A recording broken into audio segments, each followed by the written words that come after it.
उत्तर प्रदेश विधानमंडल शीतकालीन सत्र जो 19 दिसंबर से लेकर यह 24 दिसंबर तक चलेगा। इसमें ग्राम प्रहरी चौकीदारों को क्या मिलेगा, चलिए इस पर हम कुछ चर्चाएं करते हैं। साथियों, जो निरंतर संघर्ष करने के बाद आज चौकीदार की उम्मीदें जगी हैं कि इस बार विधानमंडल में हम लोगों को माननीय मुख्यमंत्री जी के द्वारा कुछ न कुछ घोषणा की जाएगी। साथियों, हाल ही में 6 दिसंबर को जो माननीय मुख्यमंत्री जी बताए कि आउटसोर्सिंग संविदा कर्मचारी, मानदेय कर्मी जो भी हैं सभी लोगों के मानदेय में बढ़ोतरी की जाएगी और वो बढ़ोतरी छोटी मोटी बढ़ोतरी नहीं होगी, जिसमें कहा गया है कि लगभग 16,000 से लेकर 20-24 हज़ार तक सभी मानदेय कर्मी या आउटसोर्सिंग संविदा कर्मचारियों की मानदेय देने की सरकार घोषणा करने जा रही है। साथियों, इस पर बहुत सारी कई बार शीतकालीन सत्र शुरू हुआ, कई बार विधानसभा सत्र शुरू हुआ, लेकिन चौकीदारों का नाम कहीं आज तक सुनने को नहीं मिला। साथियों, इस बार क्या आप लोग जानते हैं कि क्या चौकीदारों को कुछ मिलेगा?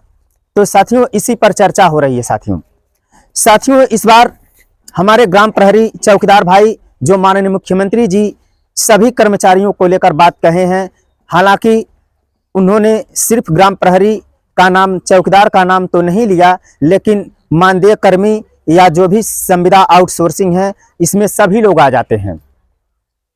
इसी पर चर्चाएं हो रही हैं। साथियों, इस बार जो चौकीदारों का कई वर्षों से मुद्दाएं चलती रही कि चौकीदार के साथ शोषण होता है, इनको मात्र 2500 रुपया दिया जाता है और वह सपना इनका इस बार साकार होगा या नहीं, यह सरकार अपने अंदर विचार बनाए रखी है। सरकार जिस दिन बजट पेश करेगी उस दिन आप लोगों को पता लगेगा। साथियों,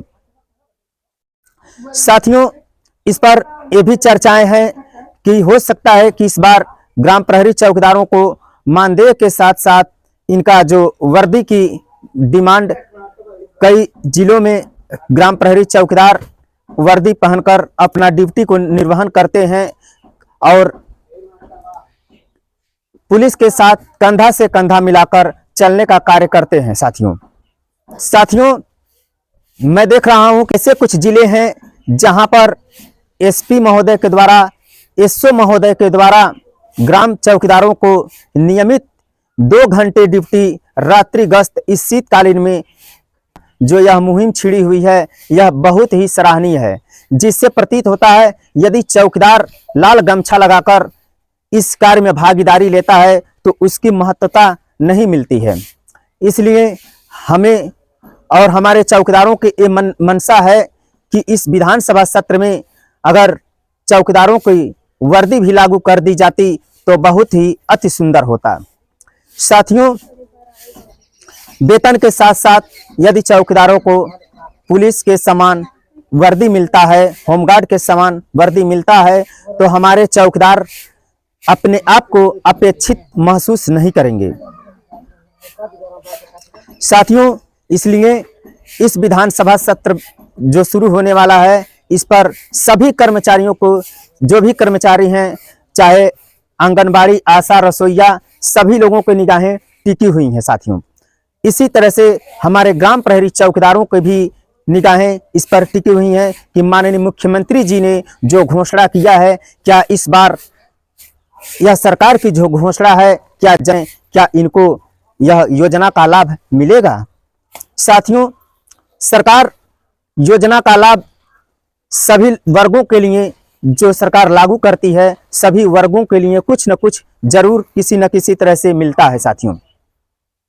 साथियों, इसलिए मैं चाहूंगा कि आप लोग अपने संघर्ष को जारी रखें और इसका मतलब ये नहीं कि विधानसभा सत्र में यदि हम लोगों को कुछ मिलता है तो बहुत ही अच्छी बात है, सरकार की सराहना हम लोग करेंगे। संगठन मिलजुल कर इस धरने का प्रोग्राम को रखेंगे और इस बार विशाल धरना होगा और माननीय मुख्यमंत्री जी यदि हम लोगों के वेतन पर विचार करते हैं तो ठीक है, अन्यथा हम लोग 2027 में इस बात का सबक सिखाने का कार्य हमारे ग्राम प्रहरी चौकीदार भाई और जो भी कर्मचारी हैं सभी लोग लेंगे।